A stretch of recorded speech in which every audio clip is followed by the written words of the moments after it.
প্রবাসের আশায় চোখে আঁকি ভবিষ্যতের ছবি। দালাল বলে টাকা দেন ভাই, ভিসা নিয়ে আসে।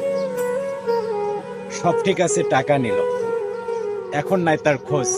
মানুষ হয়ে পাগল বেশে খুঁজি তার রোজ। চাকরি গেল, টাকা গেল, পকেট এখন ফাঁকা। ছেলে বলে মাদ্রাসার মেয়ে, কবে দিবে বাবা? স্ত্রী বলে বাজার তো নাই, কি করিবে একা? ধার দেনা করে আমি করলাম বাজার ঘাট। ছেলের টাকা দিয়ে হলাম আমি ফিটফাট। ধারের টাকা জন্য যখন পাওনাদার এলো বাড়ি, পকেটে নেই এক টাকাও, কেমনে বাড়ি থাকি?